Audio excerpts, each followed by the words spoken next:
Happy Whiny Palooza Wednesday. Having trouble remembering what day it is this Wednesday. week, but It's always obviously Wednesday. we're here. That means it's Wednesday. Welcome to Ask Me Anything. So I did ask me questions a while back, and I had so much fun with your questions that I decided it was time to bring it back and to say, ask me anything. And obviously, I would prefer for it to have to do with parenting and marriage, but I was flexible to see what I got. And, I'm all about helping women feel empowered and in charge of their life and doing well and succeeding. So I was open to lots of topics and I was very curious. And the most common theme was marital questions. So that is leading me to the fact that I made note that I'm going to do more stuff on marriage because there seems to be, Tanner wants to join us today. Seems to be a need for that. Tanner has questions. So Arf. I got a lot of questions. We're not going to get to all of the questions, so I apologize. I am also going to post my blog. I did not post my blog yet, but after hours and hours of going through your questions and answering them, I do have stuff written out that I will also post at whinypalooza.com for you to check out if you want to see my specific nitty-gritty answers, because I'm probably not going to get into as many details tonight because of time. So, what is our first question? I will be your moderator this evening. How can I peacefully, this one was a parenting one. How can I peacefully explain to teens that social media and gaming time needs to be limited or controlled? And I loved this question for so many reasons. I interviewed a social media expert recently, so you guys are going to love that podcast when it comes out. And I had all of her information fresh in my mind when I got this question. And I think this pertains to all of us. Most of our kids, if your kids are not on social media and they're not on technology and they're not gaming, round of applause to you. I want to know how you did that. Some people just don't allow it. And I do know people who don't allow it, and they have good reasons for it. Sure. So I commend you. I applaud you. I would say most of us are allowing our kids to be on social media and to game. Yes. So as far as limiting it, I think that is it teenagers? Was it yes, teenagers? When talking to your teens or your kids, we want to give them, we want to give them reasons. We don't want them to think it's just like some because I said lame parent, I said so listen. No, I want them to know, my kids are really smart. And when I give them the reasons, even if they resist, they know that I'm right. So, or they know there's a reason behind it that they might disagree with. Maybe we're concerned about their sleep. Maybe we're concerned about their face-to-face contact with friends. Maybe we are concerned about their physical health because they're sitting too much, their mental health because they're getting depressed because they're home too much and they're gaming too much. And maybe we're just concerned that it's too much time on the computer and not enough time off of the computer doing other things. So we want to explain to them, what are your reasons for wanting to limit it? And then we want to be clear and specific with our kids. I expect everybody to go to sleep and not stay up gaming all night. I know that some kids sneak gaming at night. And one of the things that the social media expert said to me was that we should be charging devices in our bedroom. Now, we don't have an issue. Our children, to our knowledge, are not sneaking their devices in the middle of the night. They're actually sleeping. If you suspect or find out that your kids are up at 2, 3 a.m. gaming or talking to friends, then you need to be charging their devices in your bedroom. So you're going to explain your reasons. You're going to be calm about it. You're going to pick a good time when your child is calm about it. You're going to be specific and clear with your expectations. And you're going to be flexible. Things change. You might need to negotiate. And you want to lead by example. If I'm on my phone all the time, that's a terrible example. I need to leave my phone in the kitchen during dinner. I need to, if I am giving them limitations around social media, I need to be giving myself limitations around social media. Be the change you want to see. Anything else you want to add to that? I think you nailed it. I think that was like the perfect parenting question for 2024. For sure. All right, now on to marriage. 80% of divorces are launched is an interesting word. 80% of divorces are initiated by unhappy women. What can we do to reduce these failures? I was so blown away by this person's question that I had to look it up because I couldn't believe the data. And I was like, where is this person getting their data? And I did a deep dive on a lot of these questions. The data that I found is that 70% of divorces are initiated by women, which is very close and very huge. And I had no idea. So, how do you increase marital happiness and decrease divorce? I did a fun deep dive because I love marriage. I love the topic of marriage. So, what are the key components to prevent divorce and have a happy marriage? The one that comes up in any single article that you read or any single therapist that you talk to is communication. It always comes down to communication. And we want to be listening to each other. We want to be expressing our feelings and not stuffing them. I think that I have said this before. I get concerned when couples tell me that they don't fight because to me, that's an indicator of a lot of stuffing of feelings. So I think that you want to fight constructively and calmly, but I think you want to be expressing yourself and you want to be listening to each other and respecting each other and trusting each other. Intimacy is a key factor in marital happiness. And what it said is, I don't know if you know this, but intimacy is physical, spiritual, intellectual, emotional, and sexual. Did you know that? I did know there were different types of intimacy. You and I have had conversations about our emotional intimacy. I don't think that I realized the list of types of intimacy. Got it. So I learned something. Awesome. That was worth it. Appreciation of each other, commitment to each other, time, making time for each other, quality time, and supporting each other. And I think commitment to each other is huge because I read in my book. Somebody is getting married in my book, and they said, well, if it doesn't work out, we'll just get divorced. And I had to read that sentence over again because we did not go into this marriage with that attitude. We went into this marriage thinking that it was for life. So when you get married, you want to commit to the person, and that increases your satisfaction and decreases your chance of divorce. I'm going to disagree with you on one thing. I did not go into this marriage thinking it was for life. I went in thinking it was forever. So I'm looking forward to being married to you in the next lifetime as well. Oh, that's so sweet. Love it. Okay, next question. Next question. Why are young men increasingly shying away from marriages and serious relationships? So, like I did not know this was going on. So I'm not. We're not dating in our teenage. We're not 20. We're not in the dating world. And like I said, I did a deep dive on these questions because some of these questions, not what I expected. These questions most of them were not what I expected. So why are young men shying away from marriages and serious relationships? I had to look that up and see if it was actually true. I could have guessed why, but first I wanted to make sure that that was actually true. And I think that the sad part of this is in 2024, life looks really different, and women don't need men the same way that we used to. Okay. So they're working, they're independent, right? I mean, that isn't, to me, that's not 2024 versus 2020. Well, I think it's increasingly, I think that women in careers is increasing and women needing men for money continues to decrease.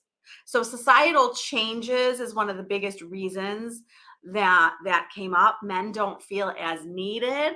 Okay, I did not know So that. if men don't feel as needed, there's not as much of a hurry to get married. Does that make sense to you? I thought the women were either, my guess would have been the women are getting pickier, or the guys are emotionally scarred, Well, or he's still in his parents' basement. He moved back in after college and he's gaming at 3 in the morning and not going on a date. well, you're asking, we're not talking about the reasons why the women aren't getting married. That's true. They're True. asking Men. why the Yes. men aren't getting married. Yes. So the men aren't getting married because they're feeling less needed by the women. I did not know that. Also, past experiences, maybe they're scarred Yes. by a relationship. What else did I find in my deep dive? Fears of commitment, fears of marriage, fears of providing, focused on their own goals and their own career. They're not focused on marriage. And emotional maturity. They don't have the emotional maturity or the emotional readiness to get married.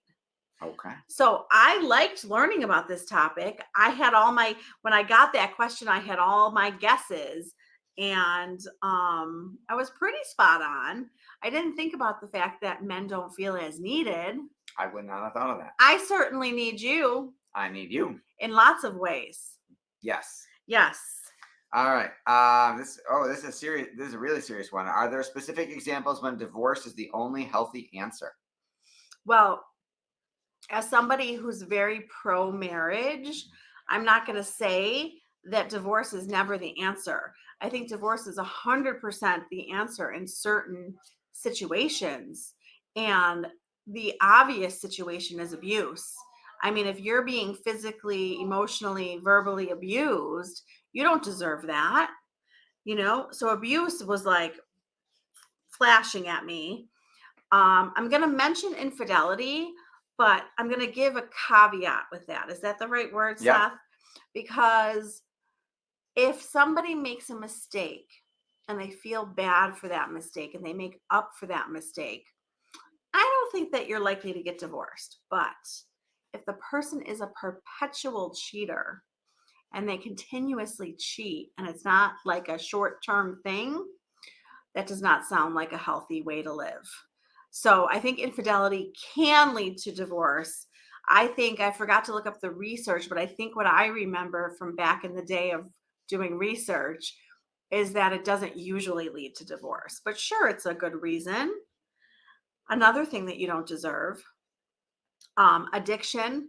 If the person has a severe addiction problem and they're not getting help and they don't want help and they're not working on it, you don't deserve that either. Financial issues is huge, because what if somebody, this is an extreme example, but what if somebody has a gambling problem and is gambling away all of your money? What if somebody has no regard for saving any money and just spends away all of your money and constantly puts you into debt? I'm trying to think of other money reasons. I think, I don't remember what the stat is, but there's a good percentage. I think it was a survey of women who were that I had read, women who had initiated a divorce, and one of the top reasons given was communication conflict around money. They don't know how to talk to each other about money. They fight about money, and that was their biggest fight. I don't think that that's I don't think Right. that's grounds for divorce. I think that's grounds for counseling and working through. I think there are so many issues that you can work through, but I think that the ones that I'm listing are grounds for divorce. But that's just my opinion. Right. Everybody has their own opinion, but I do think that there are reasons for divorce. And the last reason that I wanted to mention is mental health issues, because if somebody is working on themselves, that is a totally different situation. Have some grace and understanding and compassion and support for them. But if somebody is not working on themselves and is, one example that's just coming to my head is they're severely depressed and they lay on the couch every day and they don't want any help. How is that a way for someone to live? Like, you shouldn't be stuck with that. I mean, is marriage for better or worse? Is marriage in sickness and health? Yes. However, both parties have to work on things. If you're going to throw in the towel and just sleep on the couch every day, that's not a marriage. All right. We have a Korean daughter who's now 34, but we made some mistakes along the way. She's an awesome child, master's degree, and married, but we should have taken not adoption classes, but foreign adoption classes. We have no regrets, but we wonder if we should have made her more involved in her own culture. So, what a cool, different question for me. Yeah, that's not an everyday parenting or marriage question. And I had an automatic response for this wonderful person. First of all, I love that they're thinking about this. We know we can't go back, we can't change anything. However, it is never, ever too late for pretty much anything. And I personally would tell her how you're feeling. Tell her that you might have some regrets around this and that you probably provided her with an amazing life and she's probably really happy, but you have some thoughts on things that maybe I think every single parent will tell you that when their children are 34, they're going to look back and say, I wonder if I should have done this differently. I do that today. Right? So that we question. So tell her how you're feeling. See if she agrees. Tell her you would love to start now to explore more with her. Oh, that's a Support great idea. support her in the process and do it together. And I don't care how old she is. You could still do something with your daughter. It's never too late. Ask her if it's something she wants to do. She may say, "No, I'm good right now." Maybe in the future she might say, "Oh, I love that idea. Let's do that together." But I love that you're thinking about that. How do you make no stick when telling the kids no? That is an awesome parenting question. Seth is the king of this. I am. Uh-oh. Seth is so good at this. So I'm going to give you some really important advice around this question. From my experience, before you say no, I want you to pause and think because a lot of times our automatic response is no. And a lot of times we're going to regret that we didn't think about it first. So before you say no and then want to take it back and change your answer, there is a lovely line that I have learned many times as a parenting therapist that you can say to your child, which is, "I will think about it and get back to you later." You don't have to answer right away. I So like that. so I think that the biggest thing that parents think is that they're expected to give their child an answer. And I am telling you, if you don't know what your answer is, pause and think about it and tell them you're not sure. I would think that would work in marital communication too, right? Oh my God, 100%. I have said to Seth, I was really mad at him the other day, and he was talking to me, and I was like, "I can't talk to you right now." And he has learned Yes. that, Just back off. I said, thank you for telling me. I will give you some space. Let me know when you're ready to continue the conversation. so the progress in that is that back in the day, Oh, I used to freak out when she was like, I can't talk about this right now. That would freak me out more. And I'd want to talk even more and try and push her. no, it goes deeper than that. Okay. I would freak out and not calm myself, and it would go really poorly. Yes. So now, not only has Seth learned to back off when he sees I can't talk, I have learned to take a moment to collect myself. And tell me that you can't talk and Yes. be aware of that. Yes. We've made some Do progress. we have. Speaking of progress. Wait, I didn't finish Oh, the no. I'm sorry, you're not done. Okay. So you take some time to think, or so you either take some time to think and say no, or you say no right away. So how do you stick to that answer? The one way is to remember why you said no in the first place. So for me, a huge no for me is usually around safety issues. So I might question myself and be like, are you being too harsh? Are you being too strict? And I'll think to myself, no, you're concerned about safety. You have a valid reason. The other way to make it stick is to have some support with you who agrees with you, hopefully, and will help you stick to your answer. So, one of the things that Seth is fantastic at is saying to Lily, "Your mother said no, it's time to back off." And she will keep going, and he will say, "It's time to go upstairs and get away from us because we're both getting upset with you." I So, did not do as good a job. I did not do a good a job of that yesterday, but I would have liked to. The majority of the time. Most of yes, The yesterday majority pushed of the time, yes, you are very good at being like, she said no, it's time to back off. yes. Okay, so support, remember why you said it, and take time before you answer. Awesome. How do you balance compromise with your spouse? Sometimes it feels one-sided. Another fabulous marital question. So, as far as compromise, it is not a compromise if you are giving in. So, if I am always giving Seth his way, That's not happening. that is not a compromise. And it's not a compromise. You hate it when I go, fine, you win. And you're like, I didn't want to win. Okay, so the goal is win, win. So Seth will often say to me, Yeah. you win. I give Like up. he doesn't want to deal with it. He doesn't want to deal with the issue. He doesn't want to deal with me. He doesn't like upsetting me. And he's like, but I love Seth. And I want both of us to be happy. So when you love someone and you're in a marriage with someone, you don't want to always get your way. You want to come up with a win-win situation. So you want to get creative and think of solutions that will make both of you happy. So sit down, have a calm heart to heart, talk about whatever the issue is, brainstorm some suggestions, and think through what is going to make both of you happy. If you come to a resolution that gives your husband his way over and over again, it's time to talk about that and be like, listen, this solution that we've come up with, it makes you happy. It doesn't make me happy. Let's keep working on this until we can come up with something that makes us both happy. And one of the things that I do, and I think Seth knows this, is I ask other people. Yes. So, like, if we're having an issue about a pool, I start talking to my friends and gathering data and bringing it back to Seth and coming up with something that we're both happy with. So, a compromise means that both people are actually happy. Do you want to do one more? I mean, we're Yeah, keep okay. going. All right. How do you maintain intimacy and closeness with your spouse in everyday situations if you don't go on lots of dates and you don't have hobbies in common?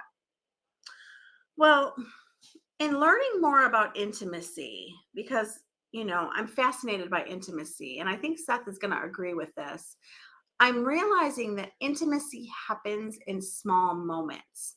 And I think that we think that intimacy has to be a big date or something special. But when he holds my hand, when we sit on the couch and talk, like there's little moments throughout the day that lead to feeling intimate together. And I think that the little things add up to the big things. Yes, but I'll never turn down a date. Well, so as far as building the intimacy, you want to build things into the day when you're both home. So you want to smile at him, look at him, brush his shoulder, hold his hand, ask him questions, and you want to find creative ways to build intimacy all day, and you want to make a plan. So, I was thinking about the fact that we are all so busy. We have kids, we have jobs, we have the house, we have errands, we have so much going on. So we want to make a plan. And like, I love when Seth will say, so at 8 o'clock, you and me movie. And he's trying to make a plan to spend some time with me. So he knows we're going to go nonstop. Like, let's say it's a Saturday and the kids have a bunch of stuff. And he's like, okay, we're going to be two ships passing in the night.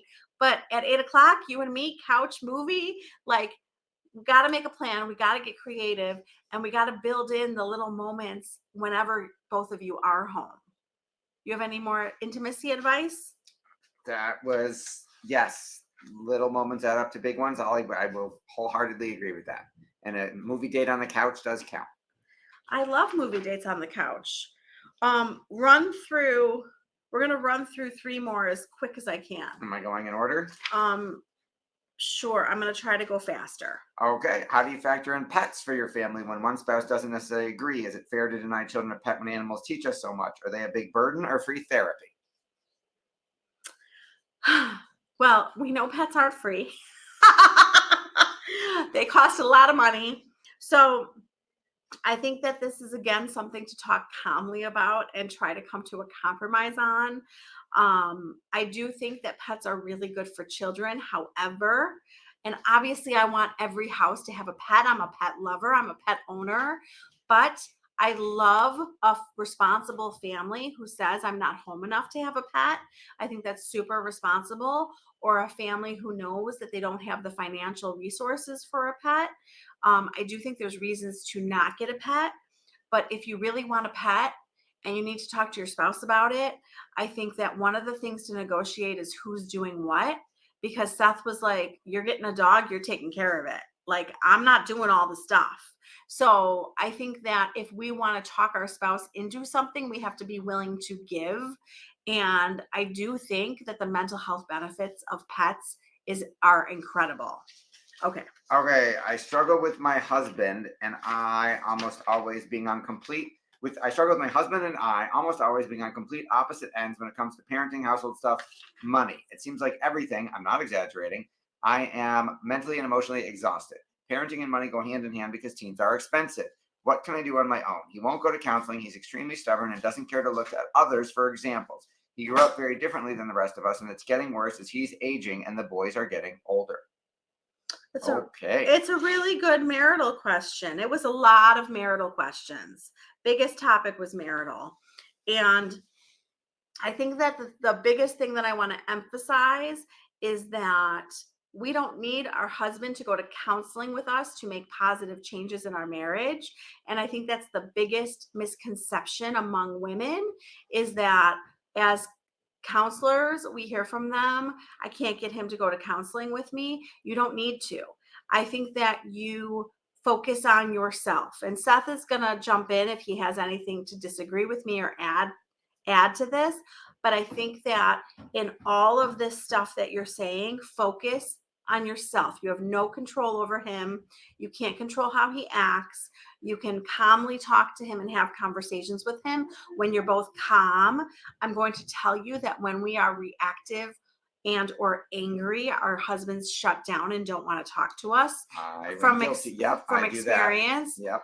And I think that focus on yourself and what you have control over and what changes you can make to try to positively impact the marriage. Because as we change, they change with us. And I would act however you want him to act. So if you're looking for him to be a certain way, give that to him. And magically it comes back to you. It's amazing how when we change, they change with us. Patience, understanding, calmness, conversation, positive changes can happen. Be the change you wish to see in the world. I love when you say that. Okay. I love this question. So we're going to end with this question. What would you do differently in marriage and parenting, if at all? That was a really, you could write a book on that. That was a really fascinating, I'm impressed with that question. So my answer for both is the same, and Seth is going to know what my answer is. If I could change anything, I would be a beacon of calmness. When I went to the chiropractor today, she was like, relax your voice. Like, I am not a relaxed person. I will work on this. I will work on this year. Whether it's meditation, yoga, calming my brain. I am a very energetic, intense, uptight person. I wouldn't label you uptight, but energetic and intense. Yes. If I could change anything from the moment that I was pregnant with each child until today, I would be a beacon of calmness for them. Our family needs us to be the center of the home and the temperature of the home. And I think that when we are calm, they are calm. And I think they feed off of my energy. And I want to give them a really calm wife and mother. So I work on that every day. And that is the biggest thing that I would change. That is beautiful. And it's not that I don't succeed. It's that I don't always succeed. And you can always succeed even more. Is there anything that you would add about what I or you would do differently? I think your answer is correct for you. Yeah, the the only regrets I've got are times when, I lost, when I lost my temper, lost control of my emotions. So yeah, calm is good. And there are a bunch of more questions, and it is late and we need to put our children to bed, but I loved your questions. Check them out on the blog, I whinypalooza.com. will post the blog, and I will do this again because I was so fascinated by your questions. They were really good questions. Thank you for submitting questions. Thank you for I'm looking I was at gonna say, who's on the podcast Friday? I knew you were going to say that. Oops. Who's on the podcast this Friday, honey? Give me 2 seconds. 112. There you go. 112. Julie Ryan Magoo, Family Dynamics, Identity and Belonging. This was a really cool conversation. You're going to love Julie. And I'll tell you what, I had a very busy, wonderful day. And I said I was going to pick winners for the January challenge. And guess who didn't do that? So I will do that. I will post in my group who won the January challenge. Thank you to everybody who did the January challenge. It was so much fun. If you're not in the Whiny Palooza Mom Facebook group, come find me. It's free. It's supportive. It's wonderful. What else? Anything else? Ask for a subscription. You get a free subscription to the Whiny Palooza Parenting newsletter. Comes out parenting and marriage 3 times a week. It's pretty awesome. How do they get a subscription to the newsletter? If they post a comment below, I'll give you the link to post tomorrow. Okay. Thank you for joining us. Have a wonderful week. We'll see you next week. Bye, everyone. Thank you for tuning in to the Whiny Palooza podcast. If you like what you heard, please be sure to subscribe so you never miss an episode. While you are there, leave a review. I love to hear your feedback. Thank you so much for listening. Until next time. This show has been produced by Market Domination, LLC. To discover how you can have your own show completely done for you and turn it into a real published book and become the authority in your marketplace, go to www.marketdominationllc.com/podcast offer. 49 Faces looked to him in triumph. Over the last 12 months, they had each taken turns and promoted his business for a week at a time, driving over $987,342 in revenue. What if you had a network of 50 centers of influence who promoted your business every week for a year? Grab your copy of the #1 Amazon best-selling book, The Ultimate Guide to Growing Your Business with a Podcast, at 33% off the Amazon price by going to ultimatepodcastbook.com. Again, that website for 33% off the Amazon price is ultimatepodcastbook.com.